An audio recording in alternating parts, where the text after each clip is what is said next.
मेदांता लखनऊ ने गोरखपुर में शुरू की कॉम्प्रिहेंसिव हार्ट केयर ओपीडी सेवाएं। मेदांता लखनऊ ने गोरखपुर के प्रसिद्ध शाही ग्लोबल हॉस्पिटल में एक विशेष कार्डियोलॉजी ओपीडी सेवा शुरू की है, जो स्थानीय निवासियों को विशेषज्ञों द्वारा दिल के रोगों के इलाज के लिए सुविधा प्रदान करेगी।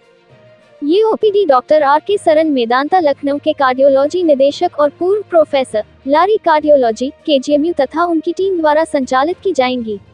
डॉक्टर सरन द्वारा ओपीडी सेवा हर महीने के पहले शनिवार को आयोजित होगी। डॉक्टर सरन 50 से अधिक वर्षों के अनुभव वाले एक अनुभवी हृदय रोग विशेषज्ञ हैं। मीडिया से बात करते हुए डॉक्टर सरन ने बताया, हार्ट अटैक के बारे में बताना चाहेंगे कि दिल की जो 3 नलियाँ होती हैं उसमें प्री एग्जिस्टिंग सिकुड़न होनी चाहिए। चाहे वो सिकुड़न 20% की हो, चाहे 50 की हो, चाहे 80 की हो। और दूसरी प्री कंडीशन है कि वहाँ क्लॉट बने। उस क्लॉट जो है ब्लड का सडनली अगर बन जाता है उस नर्विंग के ऊपर तो नस बंद हो जाती है और इसी को हार्ट अटैक कहते हैं हम लोग। तो नर्विंग प्री एग्जिस्टिंग होनी चाहिए और क्लॉट उसमें अगर बनता है तो एकदम से within few minutes and our वो नली बंद होके हार्ट अटैक करती है। तो क्योंकि क्लॉट बना है तो क्लॉट को डिसॉल्व करने की ज़रूरत है। वो एस्प्रिन की टैबलेट से हो जाता है कुछ हद तक।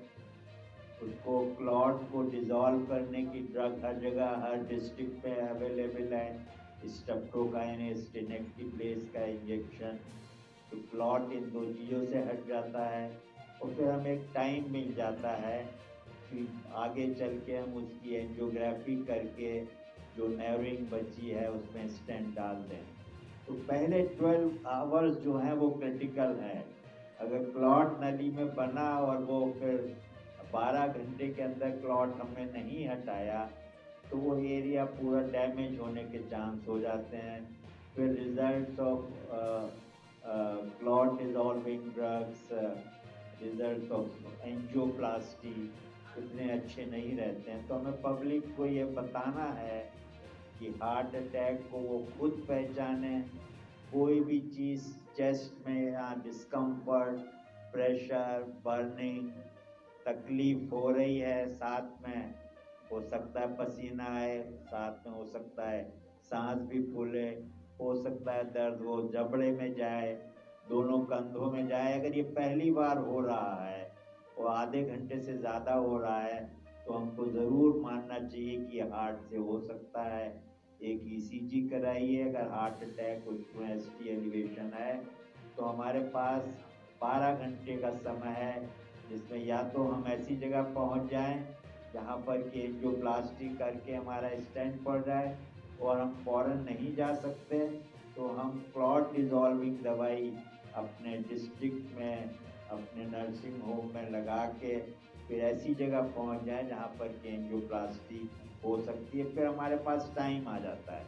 एक बार क्लॉट डिसॉल्व हो गया तो फिर हम आर्टरी को खोलने के लिए स्टेंट डालने के लिए हमारे पास 12 घंटे, 24 घंटे, 36 घंटे, 48 घंटे रहते हैं। उतनी देर में मरीज, रिश्तेदार कन्विंस हो जाते हैं हमें क्या करना है, कहाँ जाना है, कैसे जाना है, कितने पैसे का अरेंज करना है। तो यही एक मैसेज पहुँचाना है कि हार्ट अटैक को जल्दी से जल्दी पब्लिक पहचाने। अगर वो खुद ही लेट पहुंची तो डॉक्टर को भी उसको डायग्नोज करने में कुछ टाइम लगता है। हर एक डॉक्टर के पास ईसीजी मशीन नहीं होती तो ईसीजी के लिए ऐसे डॉक्टर पे भेजता है। तो इन चीज़ों में डिले होती है। जितनी डिले होती है उतना फिर हमारे पास तो पेशेंट 4 घंटे में आएगा तभी भी उसकी हम इलाज करेंगे, 2 दिन के बाद आएगा उसमें भी इलाज करेंगे।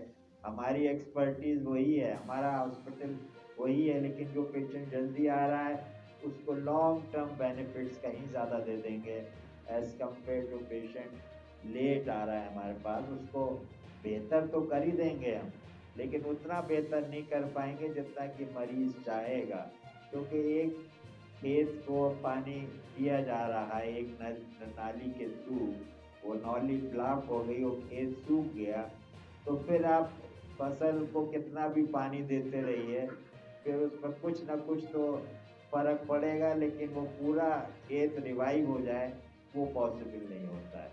तो आप लोगों से यही मेरी है कि ये इसको मैसेज को सोसाइटी में जाए, early detection of heart disease.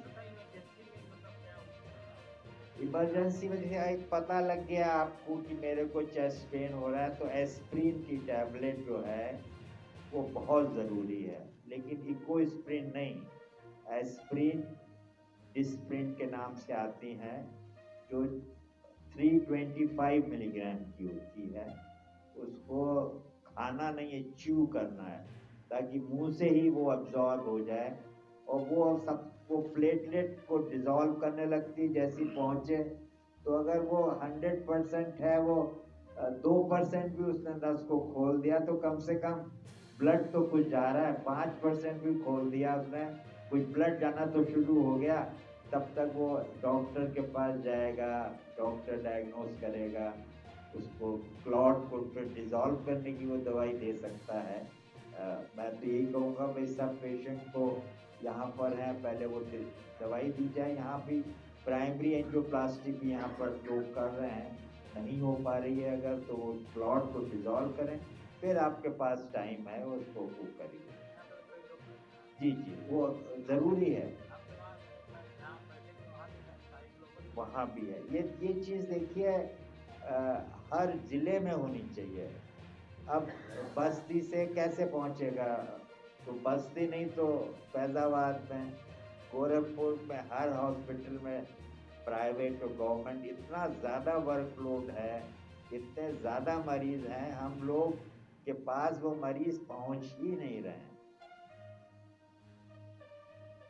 ये अवेयरनेस, वो सब काम, प्रिवेंशन कैसे हो, ये मीडिया के थ्रू ही हम लोग कर सकते हैं।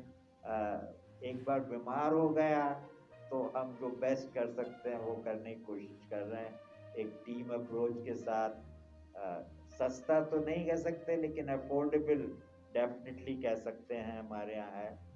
और एनेस्थेटिस्ट फौरन आ जाएगा, वेंटिलेटर की ज़रूरत है वो फौरन हो जाएगा, डायलिसिस की ज़रूरत है वो फौरन हो जाएगी। कोई बिल, हाँ देखिए, पब्लिक के दिमाग में जो कुछ मिसकंसेप्शंस हो गए हैं कि प्राइवेट हॉस्पिटल्स में इन चीज़ों को बहुत फ्रीक्वेंटली यूज़ किया जाता है for various reasons, financial reasons. लेकिन मैं समझता हूँ कि अगर ट्रस्ट सही है और डॉक्टर सही है तो इन चीज़ों से बहुत फर्क पड़ता है। स्टेंट तो देखिए, एक बार आपके पड़ गया तो फिर वो बॉडी का पार्ट 2-3-4 महीने के अंदर हो जाता है, उस पर लेयर जम जाती है, फिर उसकी लाइफ उतनी है जितनी आपकी लाइफ है। तो स्टेंट शुरू में ज़रा प्रिकॉशन ज़्यादा 3 से 6 महीने लेने पड़ते हैं कि क्लॉट ना जम जाए। बाकी फिर बीमारी ये नहीं कि एक बार हमने सर्जरी कर दी या एंजियोप्लास्टी कर दी तो हम सब ठीक हो गए, अच्छा हो गए, नॉर्मल कर दिया हमने, लेकिन क्यों हुई थी हमको? आपको बीमारी हुई थी, आप फिजिकली इनएक्टिव थे, सेडेंट्री हैबिट थी, आप 4 किलोमीटर वॉक नहीं करते थे, आपका पेट पे फैट जमा हुआ था, आपका ब्लड प्रेशर बढ़ा हुआ था। ज़रूरी नहीं सबको सब कुछ हो, ये साइलेंट किलर्स हैं। लोग मानते हैं कि ब्लड प्रेशर जब मेरा बढ़ेगा तो मुझे पता लग जाएगा, लेकिन 10 में से 8 मरीजों को हाई ब्लड प्रेशर होगा और उन्हें कोई तकलीफ उस समय नहीं हो रही होगी, 2 मरीज को ही तकलीफ हो रही होगी। डायबिटीज बहुत बढ़ जाए तो उसके सिम्टम्स होंगे, नहीं तो वो भी एसिम्प्टोमेटिक है। कोलेस्ट्रॉल किसी का बढ़ा हुआ, उसकी तो कोई तकलीफ होती नहीं है उसको। तो कोलेस्ट्रॉल, डायबिटीज, शुगर, तीनों ही साइलेंट किलर्स हैं। और ओबेसिटी, जिसको हमारी दादी, हमारे मदर फादर कहते थे भाई बच्चे की हेल्थ इम्प्रूव कर रही है, अब इसकी तोंद बढ़ रही है, अच्छा खा पी रहा है, यही हमारे लिए बहुत बड़ी परेशानी हो गई है। तो इन सब चीज़ों को समझना, यही सब चीज़ों से 30 साल की उम्र में, 25 साल की उम्र में, 35 साल की उम्र में हार्ट अटैक्स आ रहे हैं, वो टाइम से नहीं पहुंच रहे हैं तो परमानेंट डैमेज कुछ ना कुछ तो उसमें पहले से हो ही जा रहा है। पूरी लाइफ है 25, 30, 35 साल के लिए। डॉक्टर साहब के पास इतने एडवांस स्टेज में हमारे यहाँ पेशेंट्स आ रहे हैं बाईपास सर्जरी के लिए, हम उसके हिसाब से रिजल्ट बहुत अच्छे दे रहे हैं, बहुत मरीज सेटिस्फाई भी हो रहे हैं, क्वालिटी ऑफ लाइफ बहुत इम्प्रूव कर गया है। लेकिन जल्दी नहीं आएगा तो फिर हर चीज को हम नॉर्मल नहीं कर सकते वापस। इन लिमिटेशंस को आप लोगों को समझना है, मीडिया को, पब्लिक को समझना है कि मेडिकल कम्युनिटी हेल्प कर सकती है, आपकी क्वालिटी ऑफ लाइफ को बेहतर कर सकती है, मॉर्टेलिटी जो है उसको कम कर सकती है, खत्म नहीं कर सकती मॉर्टेलिटी को। इन सब चीज़ों को मालूम है हर एक को, बट इस चीज़ को समझना चाहिए क्योंकि जिस पेशेंट की कभी प्रॉब्लम हो जाती है, मॉर्टेलिटी हो जाती है, तो वो ये सोचता है कि शायद डॉक्टर के ट्रीटमेंट में कोई कमी रह गई, उसके ऑपरेशन या एंजियोप्लास्टी करने में कोई कमी रह गई। बट इस सब के बाद भी ये प्रॉब्लम्स होती हैं हार्ट डिजीज।